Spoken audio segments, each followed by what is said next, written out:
My name is Matej Aubal. I'm a professor of European law here at the New University in Ljubljana, Slovenia. We are 5 minutes behind the schedule because we had some technical problems experienced for the first time, but nevertheless, we are here, and I'm happy that now apparently everything works well. For those of you who are joining us for the first time, let me say a word or two about what the academic forum is, because today we are meeting in an academic forum.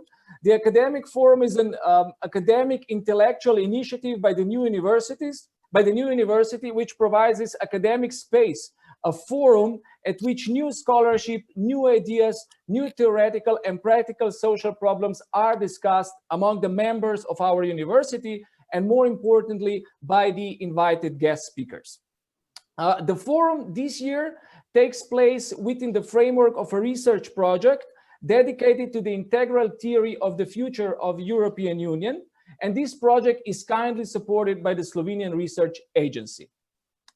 The topic of today's academic forum is revitalization of EU constitutionalism.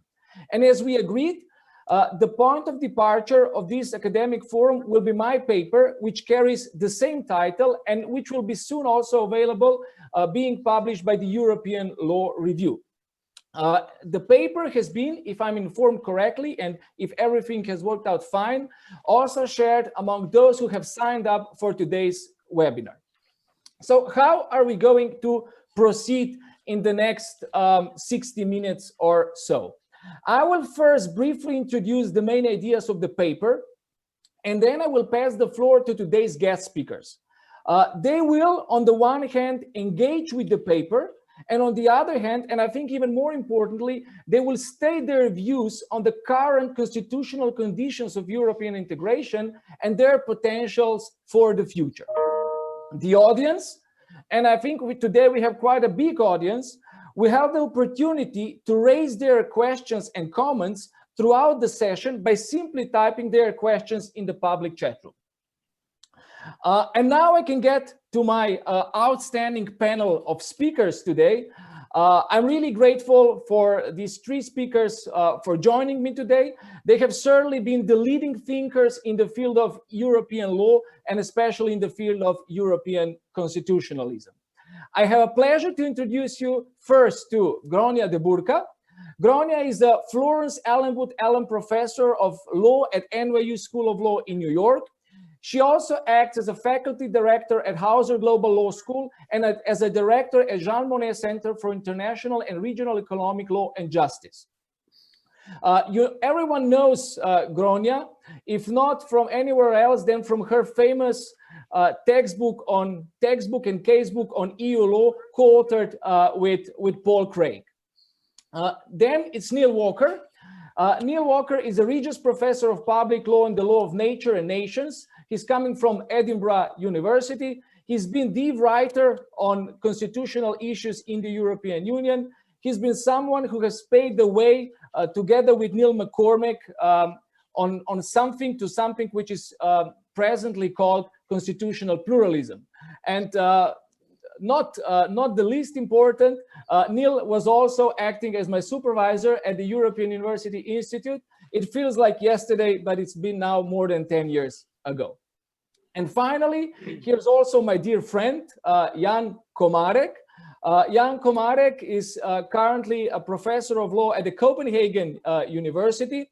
He's there, he acts there as the principal investigator of the ERC Starting Grant project dedicated. It carries a title, Imagine, European Constitutional Imaginaries, Utopias, Ideologies, and the Other. So we really have a fascinating group of people today with us.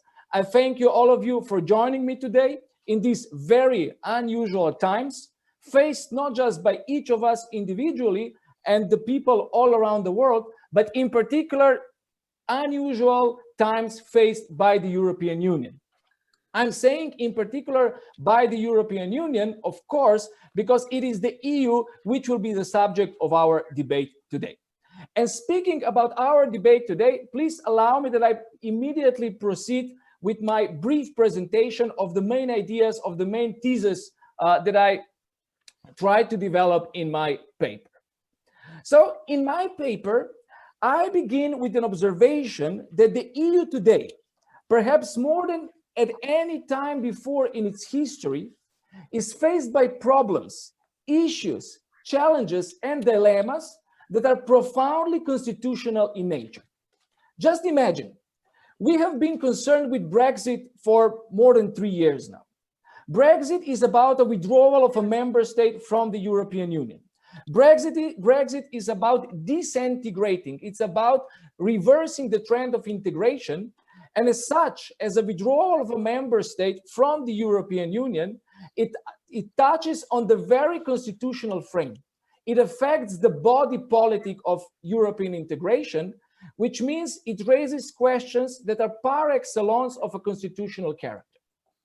Then we have been also, at least since 2010, the European Union has been grappling with populism, democratic and constitutional backsliding, rule of law concerns. All these issues have exposed a great value-based divide in the European Union. And this value-based divide, of course, touches on the substance of the constitutional frame.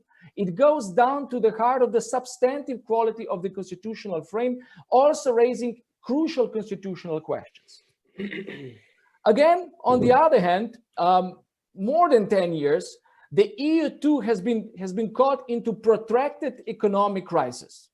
And this economic incapacity, more incapacity of the EU rather than capacity, invokes the question of functionality of the constitutional frame of the integration.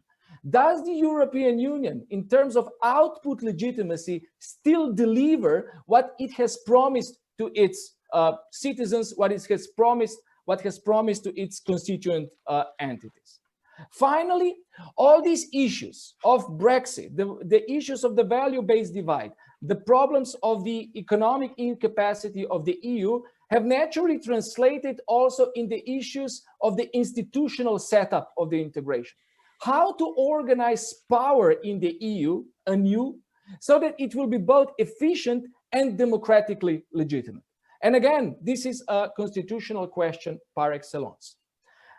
I already used the word finally, but there is still one final to be mentioned, and that's COVID-19. COVID-19 might bring about a total reconstruction of the existing EU constitutional frame. It has already resulted in doubling the budget of the integration, something that has been unprecedented before. It couldn't have been achieved even if, no matter how hard it was tried. And at the same time, it seems that COVID has spurred the transfer of competencies in the fields such as public health, where this could be hardly imagined before.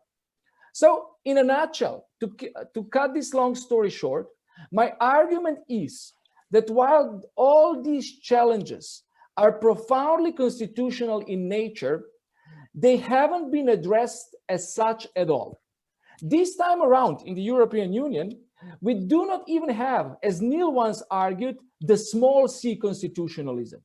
What we have at best is tacit constitutionalism, the one that passes undercover, and it's not referred to as such, even though, and this is important, the institutional actors, national and supranational, apply it as their background presupposition. And I think this is revealed best in practice in the preparatory works of a conference for the future of the European Union.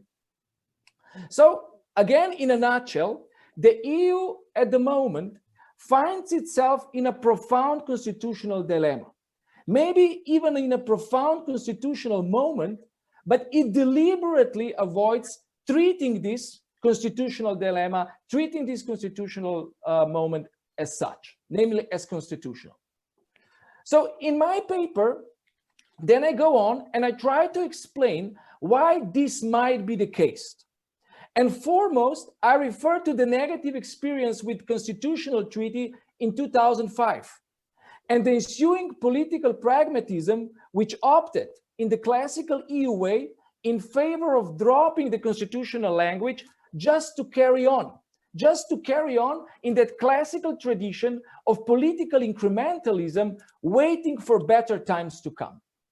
However, what came after 2005 was certainly no better times. But as we experience it today, it was and it is much worse. And in this context, my paper argues that revitalizing constitutionalism could be a means for responding to the challenges standing in front of the European Union. In other words, an adequate solution to the crisis of EU integration assumes the existence of the EU as a political union. However, for the EU to exist as a political union, it must come into existence at first. It must be constituted as such. Here, constitutionalism, as a discourse of conceptualization and imagination, could offer its helping hand. It could offer its helping hand by drawing on its legal, institutional, socio-political, and philosophical resources for constitutional building in the nation state.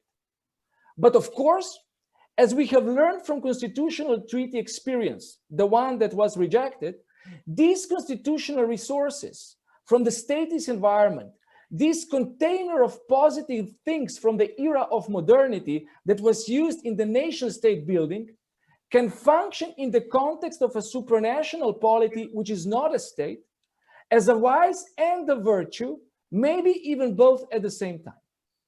So in the paper, I conclude that if the EU is to reinvest into constitutionalism, it should drop the latter's many money's foundations and seize those parts of it that could help it, in Neil Walker's words, to constitute, reconstitute, and refound itself. In order to achieve that, we would need a conceptually refined pluralist constitutionalism that ought to fit the non-statist federal hierarchical constitutional structure, consisting of plurality of sovereigns, both territorial and functional, and resting on a double constituent power, pouvoir constituant mixed in Habermas' words. The challenge that is therefore standing in front of the EU is thus both theoretical and practical. But luckily enough, the practical challenge could be more demanding than the theoretical one. Theoretically, EU constitutional theory has traveled already far enough to have a coherent, compelling theoretical concept of post-statist pluralist constitutionalism at our disposal, which in turn raises the chances of this refined constitutional imaginary, as Jan might call it, to be institutionalized in practice as well. So this is now my paper in a nutshell for those who haven't had a chance to read it. Now I simply throw it to the three speakers to hear your ideas, to hear your critique, to maybe hear your answers to the questions that are posed by the European integration today. And since Gronia is going to leave us in about 30 minutes, I would first pass the floor to Gronia, then to Neil, and later to Jan. Thank you very much. Great, thank you very much, Matej, and thanks for the invitation to join today. I'm really sorry I won't be able to stay for the full discussion because it's a great paper, a really great set of topics and challenges, and very crucial. But I'll try to be brief in my remarks, so at least I'll get to hear one or two of the other speakers before I have to leave.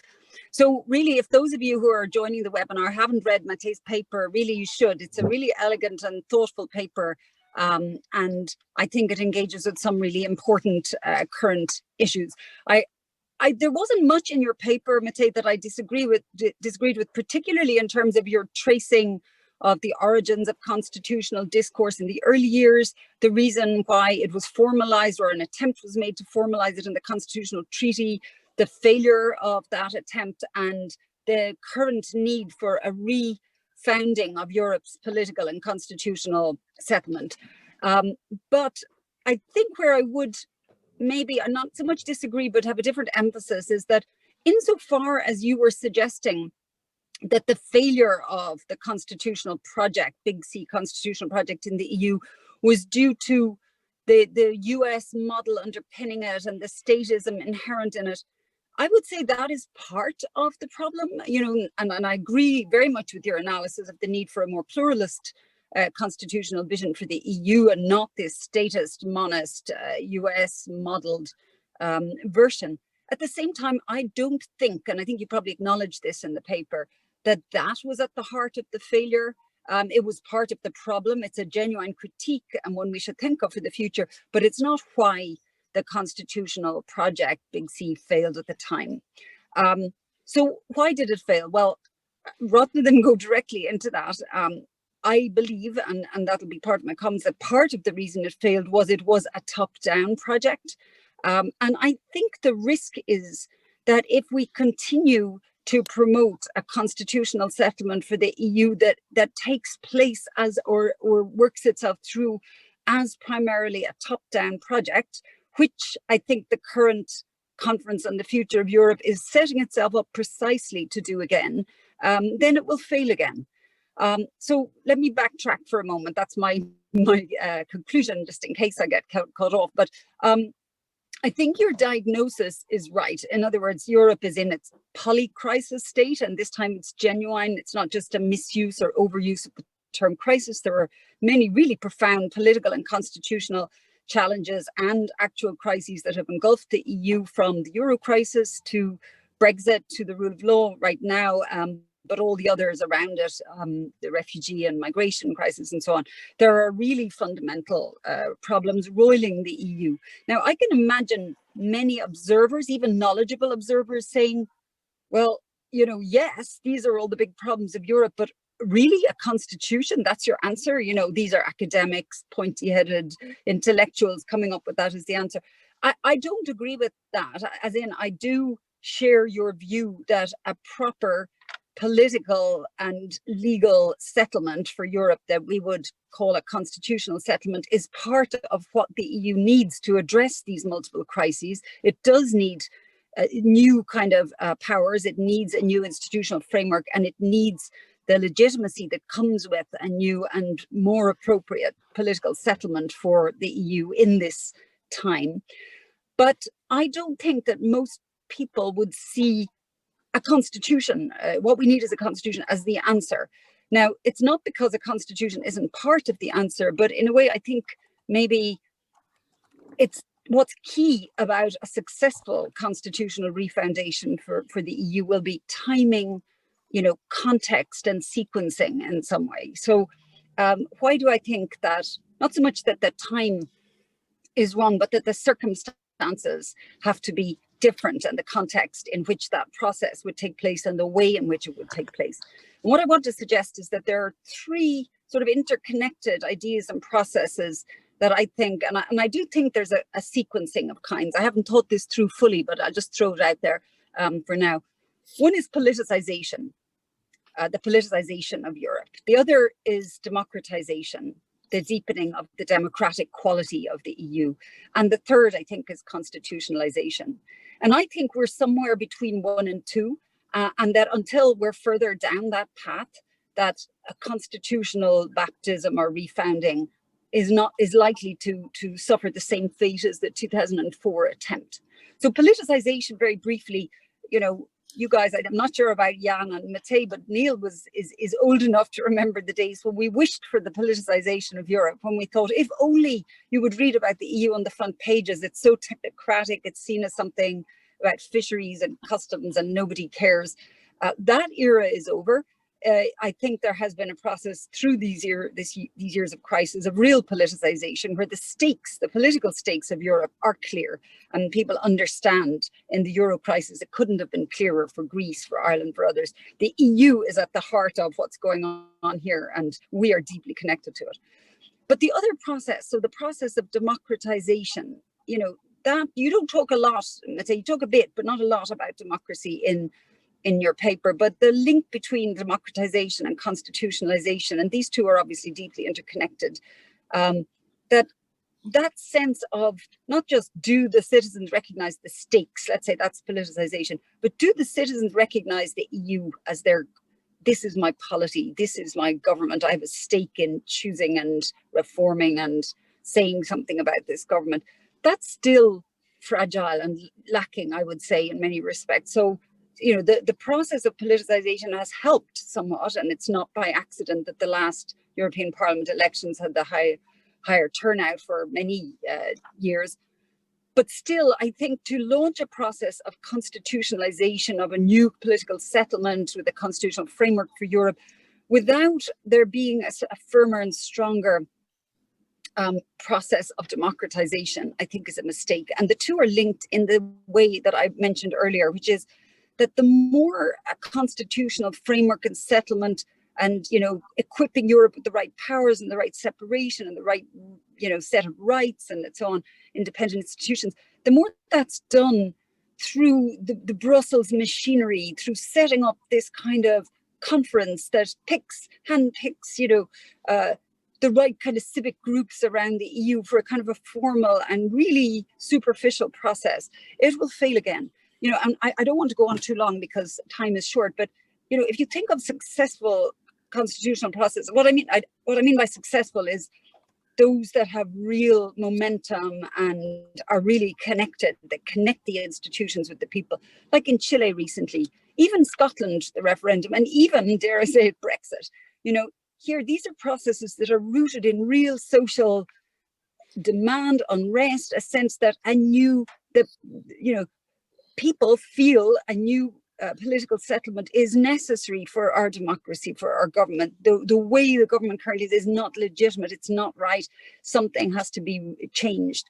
When a process of constitutional change is rooted in that kind of sociological reality, I think it has a chance of succeeding. When it is not, when it is something that is sort of elite-led, pushed, designed, and so on, my prediction is that it is again designed to fail. So I will end there and just say that I think this sequencing from politicization to democratization to constitutionalization, that, you know, the relationship between the second and third steps is really crucial, I think, for a successful constitutional process for Europe. And I'll stop there. Thank you, Gronia. This was really fascinating. One could immediately jump at what you have just said, but I will allow Neil to state his thoughts, to present his thoughts on what you've said and maybe add something else. Neil, please. Okay, thank you. Thank you, Matej. Thank you for the invitation. It's great to be here. Great to talk again. Great to see Jan and Gronia as well. And I can't see the audience yet, but hello. And I really enjoyed the paper as well, not least because you refer to me on many occasions, which, you know, almost is a kind of, you know, that's a threshold test that you have to pass, but I'm only joking. I also enjoyed... It doesn't count when you're the supervisor, sorry. No, it doesn't count, yeah, no. Forgive me my vanity, yeah. And so I also enjoyed Gronia's comments. I don't entirely agree with them, so at some point towards the end of my comments, I'll come back and maybe give a slightly counter view, which has to do with chickens and eggs and which comes first, but we'll come on to that.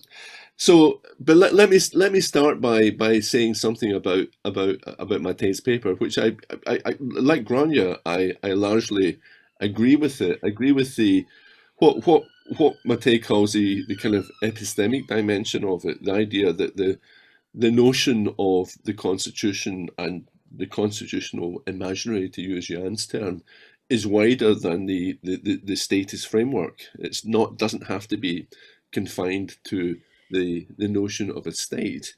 And that means a lot of things, all of which are, I think, very well drawn out by Matej. First of all, it means that polities most fundamentally, perhaps polities other than states can have constitutions. That's the most basic way in which you want to differentiate the basic kind of philosophical distinction. Secondly, a constitution doesn't have to be based in a legal sense upon a strict sense of hierarchy. And what you talk about is, you know, a more heterarchical relationship between different legal orders, European and national, which roughly speaking is what we mean by constitutional pluralism, one in which we work out the rules of precedence in particular situations, but we don't say that one legal order is always in all circumstances superior to another. So we don't need to have this notion of hierarchy within constitutions. We also don't need necessarily to have the notion of a singular constituent power. And this is your reference to Habermas, an idea of a mixed constituent power. And just to say a little bit more about that, you know, his notion and the notion of various other people is that citizens, you know, approach the European Union in two different registers, in a national register and also in a European register. They're part of the national entity, they're also part of the European entity. And the constitutional order should somehow be a mix of these two constituent powers. By the way, my cat has just come into the room, so if you hear meowing in the background, you'll understand why. She really enjoys my Zoom appearances. She always comes in. But so we have this different notion as well. You also make the point about democracy, you know, which is something you've written about and something I know Gronja's written about a lot as well, that, you know, democracy doesn't have to take the institutional form of state-level representative democracy. And we shouldn't assume that at the supranational level, democracy will look exactly the same. You know, there has to be a principle of voice here, but the way in which that's institutionalized doesn't necessarily have to look the same as it would be at the state level. And indeed, if it does, we end up running into that kind of zero-sum game problem of, you know, which level of authority is the more significant. So you're saying all of these things, and what you're saying is that there's a lot of thought, there's a lot of philosophy, there's a lot of thinking going on there, you know, which allows us to think about constitutionalism beyond the state. So we know this, but nevertheless, you know, I think we have to accept. Oh, and by the way, just one quick point about the American model. I also thought that America gets a hard time in your paper, right? You know, it's like, you know, and I know why, but there's a kind of interesting sort of double edge to this, isn't there? Because one of the reasons why the American model is so seductive is that in some ways it's like the European model, right? It's not monist. It's not obviously monist in the sense that many other state constitutions are. So in a sense, you know, the American model is always, the origins of constitutionalism have always been complicated by the fact that our paradigmatic sense of constitutionalism is very monistic, but actually the American original was actually less monistic than many of the models which followed it afterwards. So there's a sense in which, you know, the American model remains an interesting one, quite a seductive one. But I agree with you, still a kind of state-based one, and a treacherous analogy for all sorts of reasons. Now, the point about, going back to the epistemic question, the point is, unfortunately, as you say, that it's not just an epistemic question. You know, it's also an ideological question. It's about the relationship between ideas and power. And one of the reasons why the 2005 convention failed was too many people assumed that this was a statist, hierarchicist, etc., power grab. They weren't thinking, oh, this is about expanding the epistemic sense of what we mean by constitutionalism. They thought rightly or wrongly that this is something which is understood in state-centered in state-centered terms. So you know, and of course, the reality is that for some defenders of the Constitution, some of the promoters of the Constitution, that was true. For many of the opponents of the Constitution, then it was convenient to paint those who were in favour of the Constitution in these terms. So there's a wonderful line which I can't actually locate at the moment in your paper, which says, can we have some of the symbolic meaning of the Constitution without other parts of it? Can we parse the symbolic aspects of constitutionalism so that we get the good, interesting, open-ended epistemic dimensions without the other state-based dimensions? I don't know. As you say, it's an open-ended question. And part of the question, to come back to Gronja's point, depends upon how we actually develop this as a process. So let me say two things about that, just in conclusion. One would be, I would say that why I think that while remaining neutral on the question about whether this is the right time, why in some ways this might be a better time than previously is as follows. 15 years ago, it seemed, and this is a point you make in your paper, that most people who were in favour of a European constitution were also in favour of a very strongly integrationist understanding of what that constitutional settlement would be. Okay, so much so that those who didn't have that understanding, were not necessarily knee-jerk anti-constitutionalists, but at the very best, reluctant constitutionalists, right? Or they were constitutionalists who were trying to, in a sense, restrain the European Union. You know, those who said, okay, I'd quite like a Charter of Fundamental Rights, or I'd quite like a division of competencies because I want to rein in the European Union. For them, the constitutional dimension was a way. It wasn't about the endorsement of a strong sense of a European common good. It was actually about reining in European power, right? And that struck me as always a very, very fragile alliance of interests, okay? Those who actually wanted a constitution but saw it as instrumental to a strong form of integration, and those who saw it as instrumental to a very, very limited sense of the polity. And it was very, very difficult to ensure an ongoing deeper consensus between these two categories. Now, I would say, with Brexit, right, but also with the problems identified in Hungary and in Poland over the rule of law, there seems to be now a much more significant constituency of interests of people who don't necessarily share a strong integrationist agenda, but believe in a kind of consolidatory model of the constitution. In other words, they might value a European constitution not because they're strong integrationists, but because they actually recognize there is something to lose, right? It's about a kind of threshold constitutionalism. It's about hanging on to what's already there in a way which might at least, the secret is to have a wide divergence of people with different political opinions who might still at a second order level make common cause in believing in some kind of baseline European common good.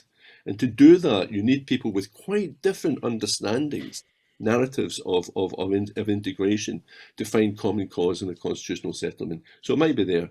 Final point on Gronya's point on my chicken and egg response. I think, I mean, one thing I would say there is, having spent quite a lot of time the last day or two just looking at the convention on the future of Europe and what, the conference on the future of Europe and the new one and what it might mean, I was kind of thinking there's something quite paradoxical about this, because one of the reasons why Giscard d'Estaing's convention nearly succeeded, right? I'm going to call it a near success, right? Okay. One of the reasons why it nearly succeeded was it had open-ended authoritative foundations, right? Okay. The Laeken Declaration, Nice Treaty actually said, okay, go away, do something. And what you do is kind of open-ended. And Giscard didn't need 2 invitations, to expand that as much as possible. Then, of course, I agree, it became quite elitist, quite a top-down, etc., etc. But what do we have here in the Conference on the Future of Europe? We've got a complete mess, right?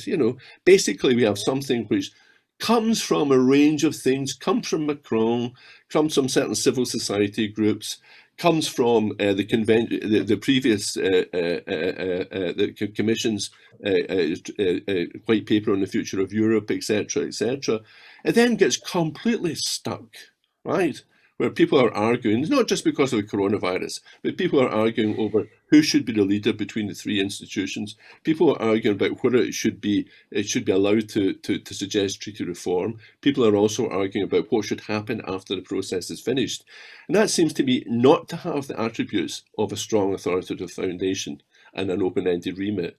Instead it has something which doesn't even have that basic fundamental procedural agreement at the beginning, which would let you get off and running. Now, so, and I know Gronya's not saying that, she's not saying she's in favour of this, but there's a lot of lip service within the context of the conference, talking about people saying things like, well, this isn't about that. This is about the people getting together. This is about civil society groups, etc., etc., which all strikes me as pretty cynical, because this way nothing is going to happen.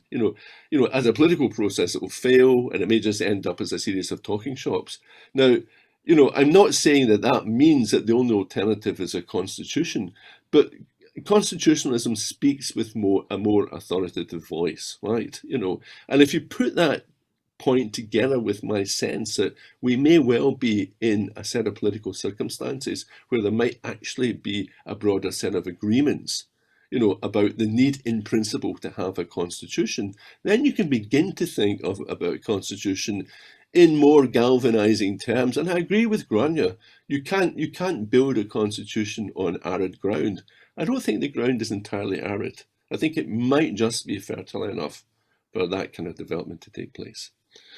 Thank you, Neil. Being mindful that Gronia is to leave now in 5 minutes, if I'm informed correctly. Maybe Anne, you wouldn't mind if I pass the floor a little bit more to Gronia before she leaves. Maybe that Gronia, that you react to what Neil has said, and then Jan, it will be all you. I mean, I don't disagree with Neil. I rarely disagree with Neil. No, I think what he says, so the disagreement between him and me is not just chicken and egg insofar as it's there, but it's also about the articulation of authority on the one hand and a bigger, set of political a mandate from the locus of political authority on the one hand, and then the requisite input from what I'd call social demand. The current, I agree with Neil completely, the current sort of constitutional convention, such as it is an awful mess. It's the worst of combination of all these things. A few civil society groups that are within the inner circle in Brussels and so on, and then van der Leyen looking for a project, and all kinds of Macron more genuine but still not. So it's a mess at the moment. I agree.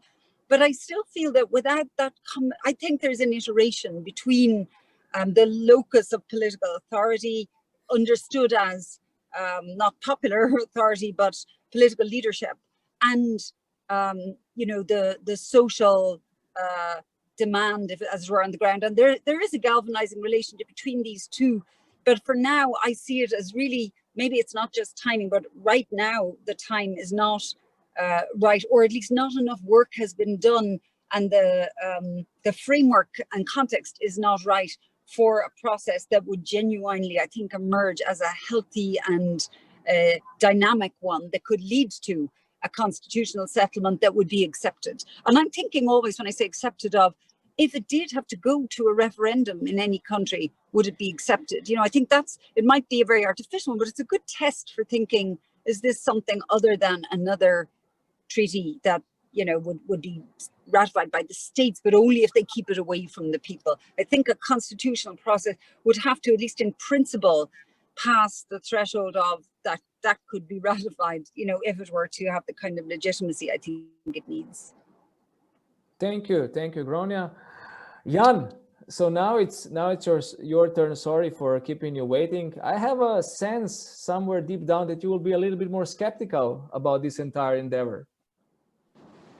Yes, my first question through which I would open my contribution would be asking the very frame you imposed on this debate, and that is that the problems the EU is facing are profoundly constitutional in nature, which somewhat then presupposes the kind of solutions we might be searching for and where we are going to find them. And hopefully, what I hope to do is to take a look at your question and your contribution through lenses of my project, because I got to that stage when you want to impose your framework on others. So now it's my exercise and I'm doing this to you, Matej, so in revenge.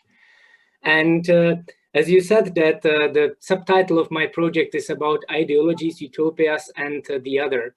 And that's perhaps the three starting points through which I would like to take a look at your starting position, which is that the problems there are of the constitutional nature.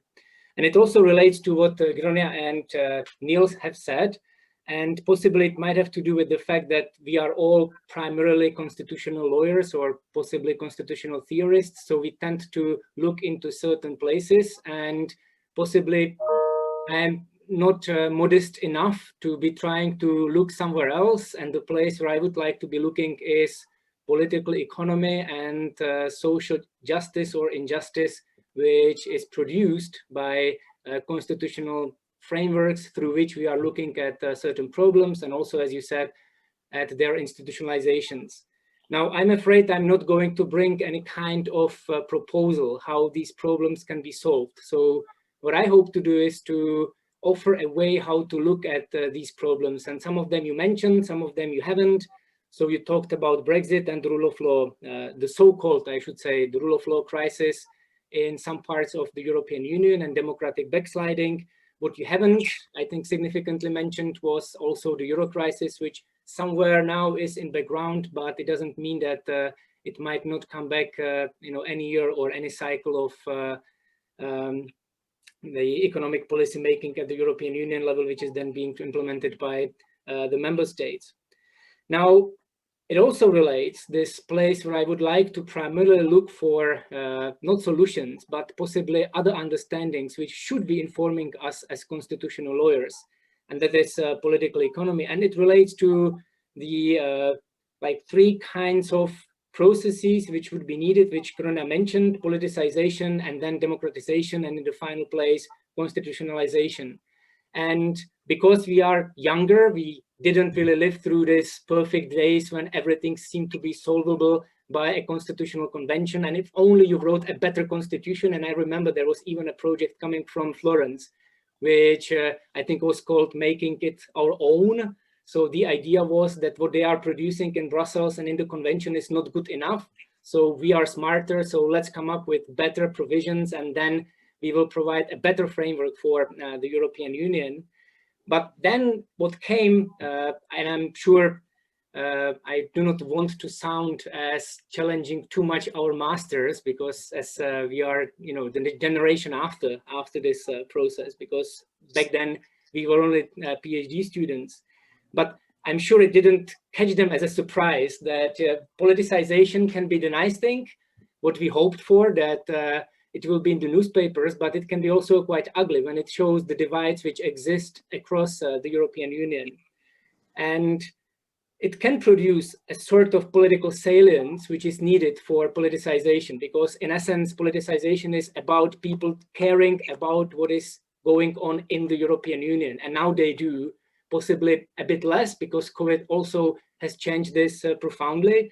But at least in the context of the Euro crisis, and maybe also in the context of what's happening in Poland, Hungary, and other countries, they looked to Europe for the kind of solutions to their problems in lives, which they felt as citizens, and possibly they didn't see their member states as adequate to provide solutions to these. But for this, and that comes, I think, hand in hand, and here comes my framework and my project: ideology, utopia, and the other. And I think these are three quite useful concepts through which we may understand why constitutionalization is not really the solution, and it might not be even the best framework through which we are seeing the problems as you described them. Because in my view, any kind of constitution, and you know it very well because our work on constitutional pluralism also is based on this understanding that any sort of constitution is an imposition and an illusion also, because it creates an illusion of unity among the people who then believe that they are being governed by a constitutional framework which is created by the Constitution, be it a written one or being a document one, but they simply believe this is the framework in which we live. And there are always some left behinds. So in that sense, Brexit is just one of the many manifestations which we could also see in our part of Europe. And by our part of Europe, I mean East and Central Europe, or post-communist Europe is perhaps better to describe this, where there were many people left behind by these processes, and they have very little means how to express what they experienced. And they had no reason to see the European Union as a source of a better life for them in the future and for their children. And by that, I do not want to condemn ideology, because for me, ideology is a necessary part of any constitution, because constitution must create a sort of imagined unity among those who believe to be governed by the constitution and the government, and they then abide by what the government is doing, and might even have expectations from the government, or that the government should be doing something. So that's one problem which we can see across many of these crises you mentioned, and they are made now very visible. So the left behind should not now surprise us, because we see them all around Europe in different parts of population or different social classes, but they are there. And in order to solve these problems, I'm not sure that to come up with another process. And I think the recent conference on the future of Europe is just a proof of that, that there is simply no social power on the part of those who can be creating these constitutions, that they do not feel now we can impose this on people. So as Neil said, Giscard d'Estaing's constitution and the convention was nearly a success. Now I think is felt very widely that this success is far from even this, near to success is now impossible. Apart from ideology, I think the other thing we need to be looking at is utopias. And for that, I think the 1990s and 2000s as well created quite unique moment where the people of post-communist Europe could look into the European integration as the stage, of the development of their statehoods, which got separated from the Soviet Union, from communism. And for them, it was the sign of we are now being mature democracies, and the signature or a stamp of success was the membership in the European Union. And maybe, but I'm much less sure about this, but maybe this sort of utopia could also work across Western Europe with the utopia of an ever closer union. Then again, because of the divides which exist today, this is again very, very difficult to even imagine that this sort of utopia can ever be seen by the people who live in Europe as something they want to look at as the horizon of their actions. And finally, the other, and that might be uncomfortable, but I think for a very long part of its history, of the history of the European integration before 1990, the East served as the other, in positive and also in negative sense. So we are creating the successful internal market. We are providing prosperity to our peoples. Look into the East, look into the communist or socialist regimes. Their economies are corrupt. They do not deliver on what they promise, and we are just better than them. Then for a moment, it looked that these two parts of Europe could somewhat unite, but yet again, and I do not, and that's why I am reluctant to call the events or the processes in Hungary or in Poland as simply rule of law crisis or democracy crisis. They are, but in the deepest sense, I think they are the crisis of social justice, which is co-produced by European integration and by the European Union. And call on the European Union to help these countries is, if not mistaken, then I don't think that's the place where you can call for help in these countries. So the third question, which I think needs to be addressed openly, is who is the other now in Europe, and through what kind of other can Europe reunite? Would it be, the image of Trump's America, and we are better, we are Europeans, we do things differently, and we have our European way of life? But then you have all sorts of divides inside the European Union, where still some countries serve as the other for the core of the European Union. So for these reasons, I, of course, as ever, I liked reading your paper, but for me it was an attempt which was possibly timely in 2004 or 5, but not in Europe of 2020. And I'm very sorry to say that. I just wanted to provoke. Because thank you, Jan. So Gronia has had to leave. I'm sorry we didn't have a chance to say goodbye, but I will let me respond, if you don't mind, briefly to the points you have made. Maybe restate what I wanted to say in this paper and dwell on some of the points that you have made.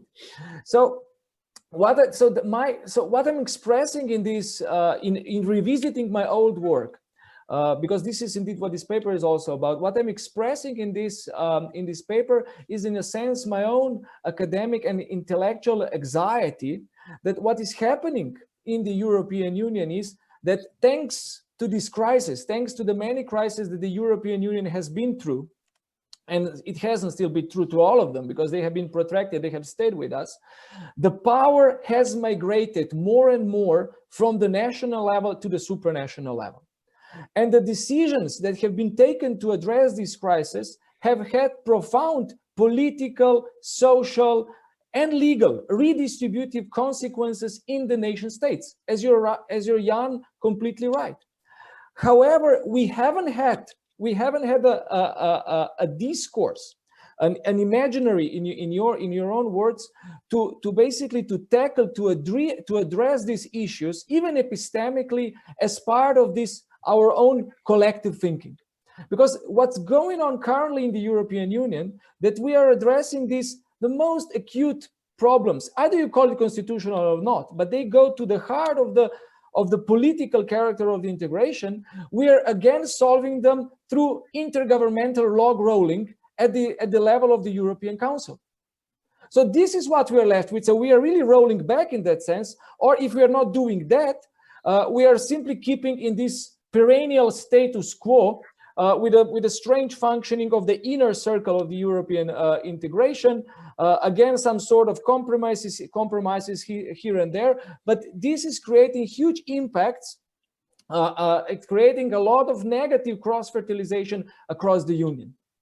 And I think so the idea of my paper is that we would need something precisely for those who are left behind on the level of the nation state, and more of them are left behind on the level of the nation state, to basically grab this fleeing political power and bring it back onto themselves. So this is why I'm calling, in this Habermasian sense, for this pouvoir constituant mixed. This is what I'm calling for, a process of constitutionalization of the European integration that I do not consider in these narrow terms that Gronia has proposed. Her looking at her analytical division of differentiating between politicization, democratization, and constitutionalization, I find that useful from the analytical perspective. But I think this is part and parcel of one and very same constitutional process. Constitutional process, in that sense, has always been about political mobilization of people, of individuals. And it's been in order because they wanted to legitimize the power in the way of self-regulation. So this has been about democracy. And in the end, as this process has matured to a certain extent, you have to put it down on paper, or at least as the British do, at least in some sort of constitutional practices. And it's hard to I really, even looking at the constitutional tradition of the states, I cannot recall a single example where constitutionalization wouldn't start as a top-down process. Because first you have to create an imagination. You have to create a concept after which the people will rally. I believe this is how things have been. And I think the problem that we are witnessing in the European Union is twofold. Is the question of is an epistemic conceptual problem. So first of all, what sort of conceptual solution to propose in order for the European integration to fit into it? And secondly, how to make people rally behind it. So it's much more difficult than in the state, whereas this state at the same time is being constantly emptied by the processes of European integration and the process of globalization. So I think something has to be done rather than just lamenting the incapacity of the old constitutionalism, or just saying that this is all ideology. Any kind of epistemological position that's being taken and that will be institutionalized in practice will be at some point also ideological. Can I jump in there, because I mean, maybe to direct it back towards Jan a bit, but I mean, I think I think one of the things we have to be careful about here is that we don't idealize national constitutional processes, because many of the things that you say about, the hegemonic aspects of constitutions are also true of national constitutions. And I was recently involved in a kind of book level critique of Bruce Ackerman's, development of the idea of constitutional revolutions on a worldwide basis. And And of course, what you get there is the sense of, well, often constitutional moments last about 25 years. They don't last 25 minutes, they last 25 years. And they're messy, horrible processes, which are then, are resented, after the event. And I think what is true, as someone like Hans Lindahl would always say, is that there's always a moment of usurpation, within a constitutional process.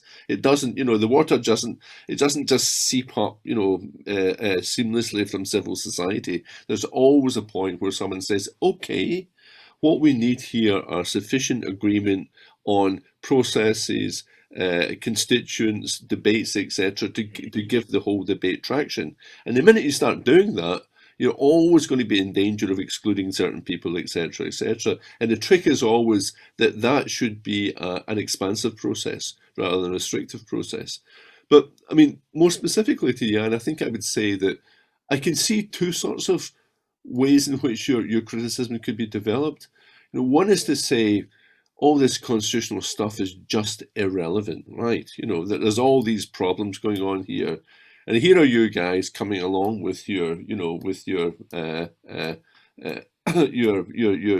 your constitutional, the old Lego, the old constitutional Lego, that somehow this is going to provide, the profound problem, the solutions to the profound problems of 600 million Europeans, etc., etc. It's not going to happen. At best it's going to be irrelevant. At worst it's going to be a distraction from other important things to do. And then there's another way which says, actually, it might make a difference, but the difference it makes is going to be a toxic difference. It's going to be about the consolidation of a certain conception of European power, a very strong pro-integrationist one, etc., etc. And so on that basis, it's not just neutral and irrelevant, it's actually something which is negative. But I also notice, Jan, as you speak, as you talk, you constantly talk about various European constituencies as having things being done to them, right? And at least let's admit that on one part of the good side of constitutionalism is the idea of self-government, right? You might say, how the hell do you self-govern with 600 million people? I don't know either, right? But at the end of the day, I do know there's a kind of self-fulfilling prophecy involved in, in feeling excluded, feeling so excluded that you don't want to be included in processes whose whole point is inclusionary, right? Because you think that these processes can't get beyond the starting line, they're not likely to work, etc., etc. Surely the devil or God is in the detail there, isn't it? Isn't it in how we actually set up these processes, how we begin to develop them? And the time might not be right, etc., etc. But, at the end of the day, if we start talking about concrete problems like security or corona bonds and what that means for, a separate fiscal capacity for Europe, etc., etc., presumably, everyone apart from the Brits, and even the Brits indirectly, is going to continue to be affected by this. Now, do people have a legible sense of what kinds of political processes they can involve themselves in that are going to affect the sorts of decisions which are going to keep on coming down the line regardless of what we do, right? And my point, the reason why I'm a constitutionalist beyond the state is I still think that constitutions are one of the ways in which we kind of regain a sense of the legibility of political power. Right, however remote that might seem, right, and however mediated that might seem, it's hard to imagine something other. The alternative is to become so third party to the whole process that you don't want to have a voice, you don't want a constitutional entitlement. But at least 27 states in the European Union at the moment are not like that. They're not like that. They want to continue to be involved, and presumably they want to have a greater voice. So I'm not sure why constitutionalism is such a kind of an unlikely starter for that process. Jan, would you like to respond? I mean, it's just great to be in this debate. But I think I might have my own identity problems. So am I a constitutionalist, or who am I if I reject all this and do not believe that this can bring some solutions? And it seems that Neil believes that, well, it's not perfect, that I know, and I do not want to accuse Neil of naivism and of not seeing the many problems the existence of any kind of constitutionalism at the supranational or at any level brings to some people. Maybe the difference is that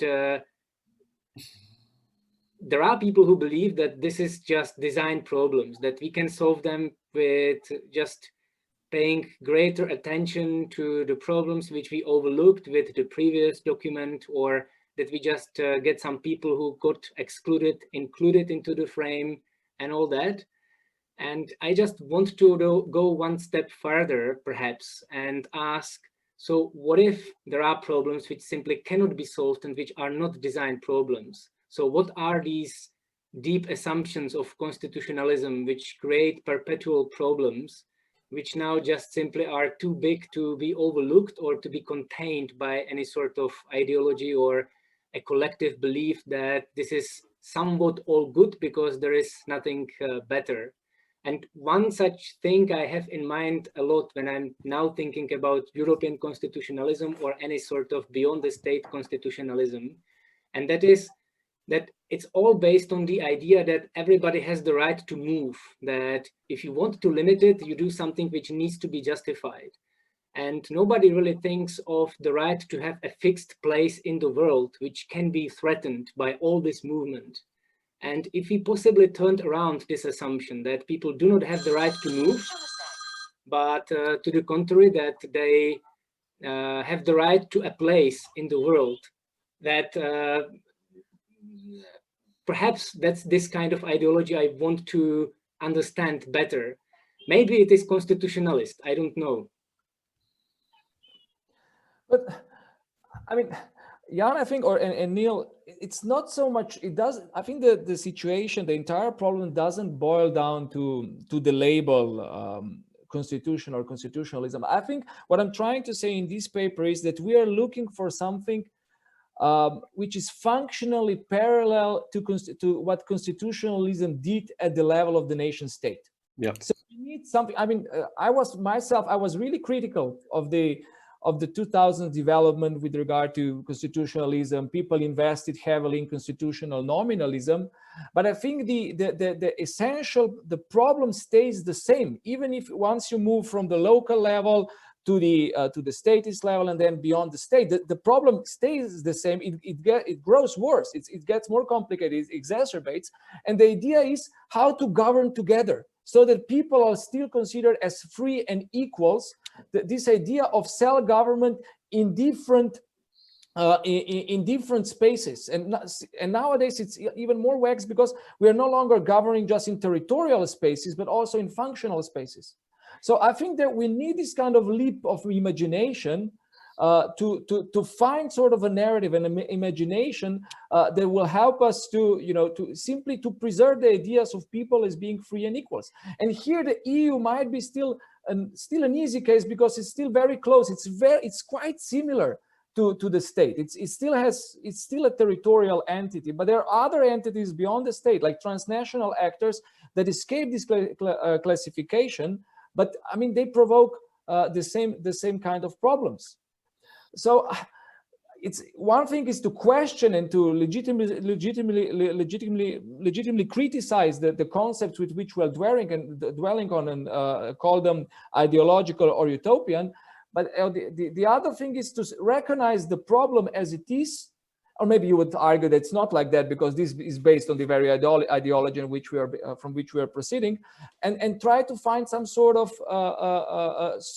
solutions. And these solutions, I think, are not just, they are first of all theoretical questions. They call for theoretical solutions, but these are also political solutions. They call for political solutions that dwell on the theoretical imagination that was lacking during Giscard's times and the European Convention.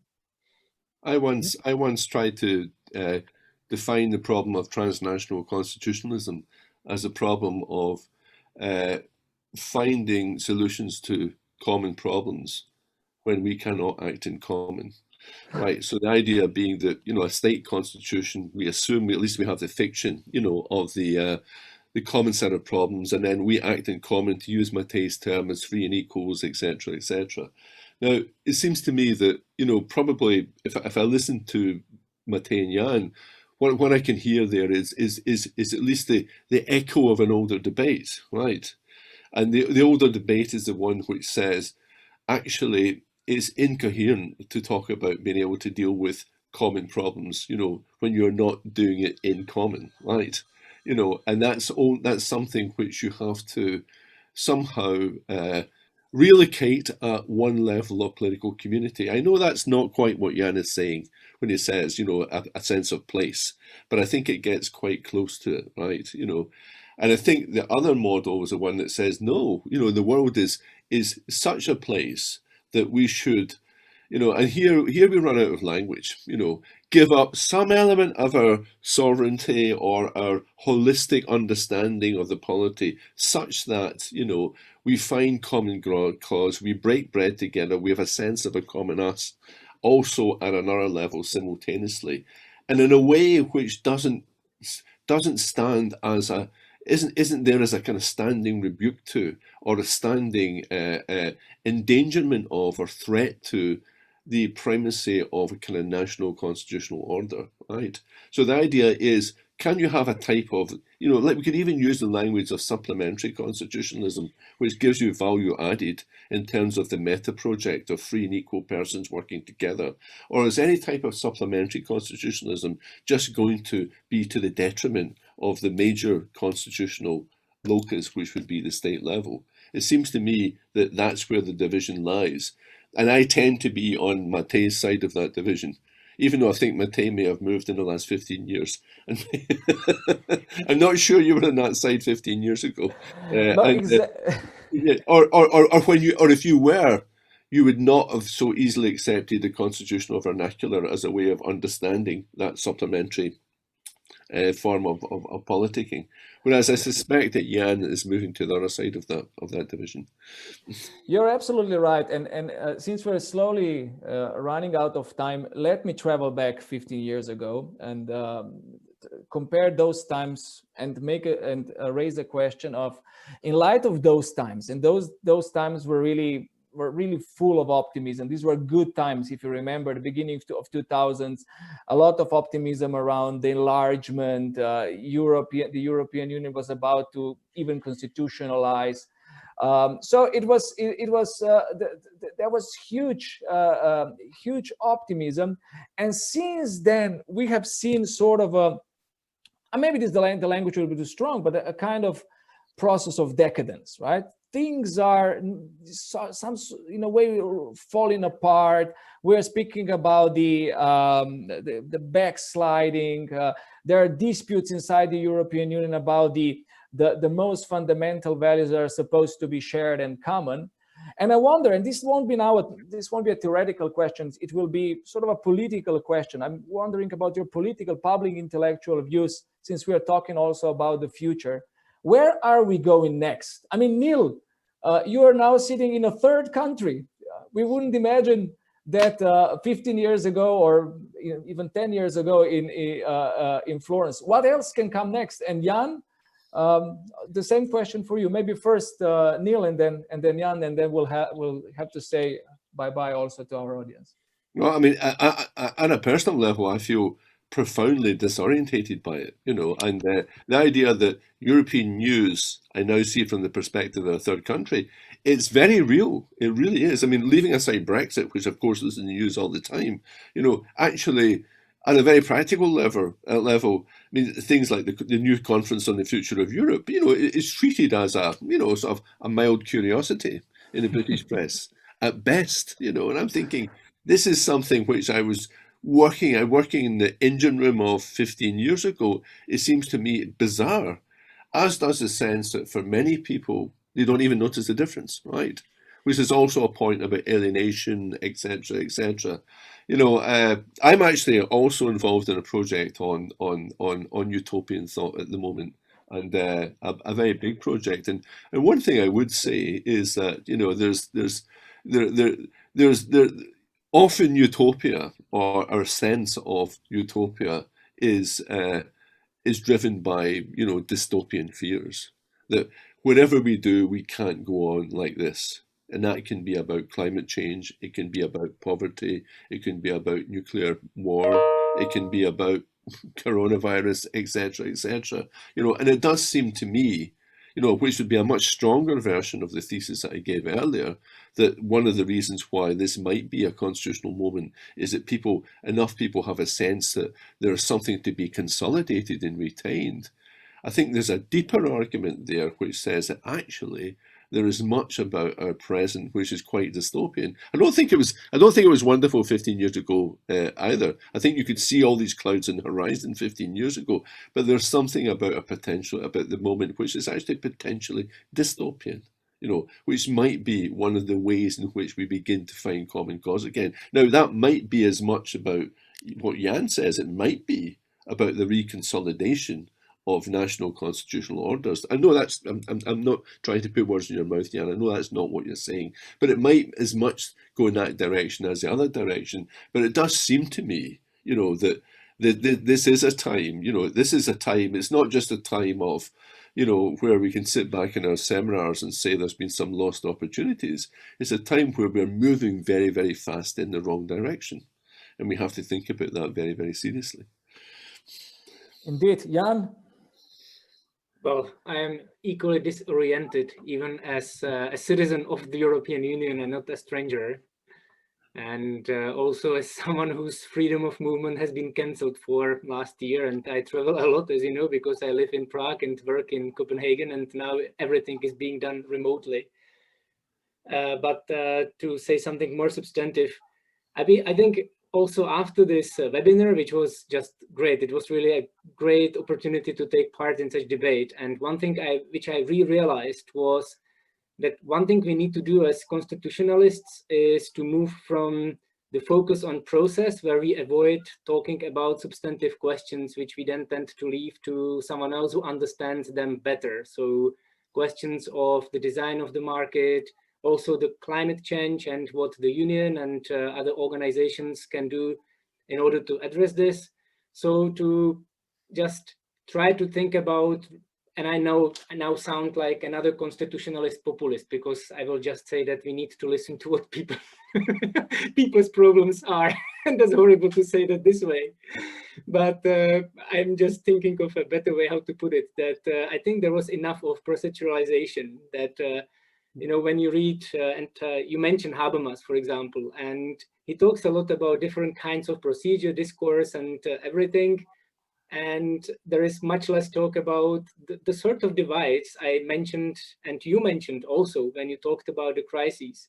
And we need to find the right vocabulary, which would be the constitutionalist vocabulary, which to me is also a way through which I see, and I do not want again to be this grumpy old professor who is imposing his project on others, but that's what I really also try to understand through this constitutional imaginaries, that there are certain keywords through which you can understand these problems, and these keywords exist in constitutional law, and we need to use them to address these substantive problems.